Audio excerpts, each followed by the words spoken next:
এখানে রেকর্ডিও এই এই 1761 দাগে 1 একর 75 শতাংশ জমি বাংলাদেশ সরকারের নামে আছে 1 একর 5 আর বাকি 59 শতাংশ আমরা মালিকানা বিদ্যমান আছে। 316 লক্ষ টাকা আমাদের এসে রেকর্ড, ওই এসে রেকর্ডের মালিক থেকে আমরা খরিজ করিয়া আমরা এখানে দোকানপাট করিয়া ইলেকট্রিক বিল আমাদের হোল্ডিং ট্যাক্স আছে, ইলেকট্রিক বিল দিয়া আমরা আজকে 30 বছর মধ্যে দোকানদারি করিয়া আসিতেছি।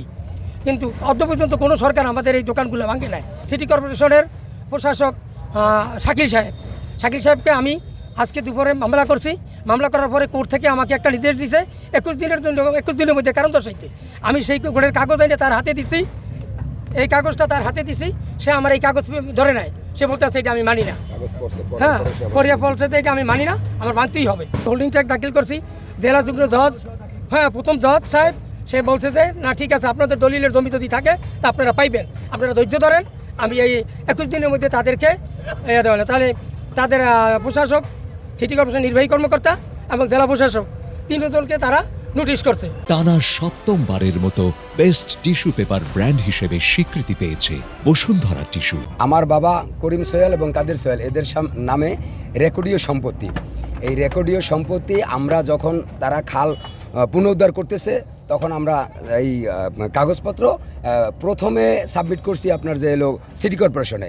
এরপর আমরা কোর্টের আশ্রয় নিছি, আইনের আশ্রয় নিছি। আমাদের আজকে একটা মামলাতে তারা রায় দিছে বলতে স্থগিত আদেশ দিছে। এই স্থগিত আদেশটা দেওয়ার পরেও আমরা যখন তাদেরকে দেখাইছি, শাকিল সাহেব এই কাগজটা পড়ছে, এস্টেট অফিসার, জি এস্টেট অফিসার শাকিল সাহেব, এবং তার সাথে ছিল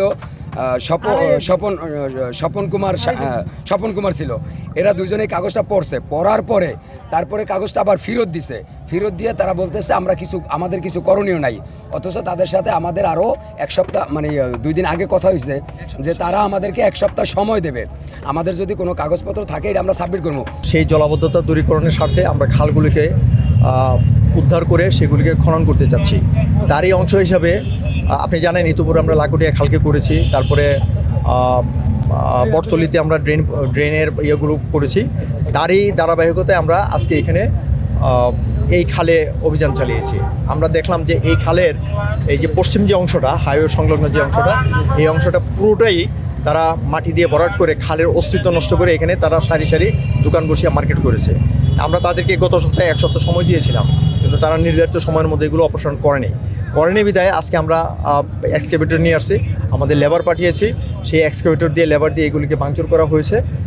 সম্ভবত এখন এগুলো হয় ট্রাকে ওঠানো হবে বা যাদের দোকান তারা নিয়ে যাবে। আমি এখনই বলেছি প্রয়োজনীয় ট্রাক এখনই আসবে। আরেকটি অভিযোগ এখানে ব্যবসায়ীদের পক্ষ থেকে করা হয়েছে, তারা প্রথম যুগ্ম জজ আদালতে একটি মামলা করেছে এই জমিটা তাদের রেকর্ডীয় দাবি করে। এই বিষয়ে সিটি কর্পোরেশন কি অবগত রয়েছে? এই বিষয়টি আপনার কাছ থেকে আমি শুনলাম, আমি আমার সম্পত্তি কর্মকর্তার কাছ থেকেও শুনেছি। এই ধরনের কোনো তথ্য আমাদের কাছে নেই।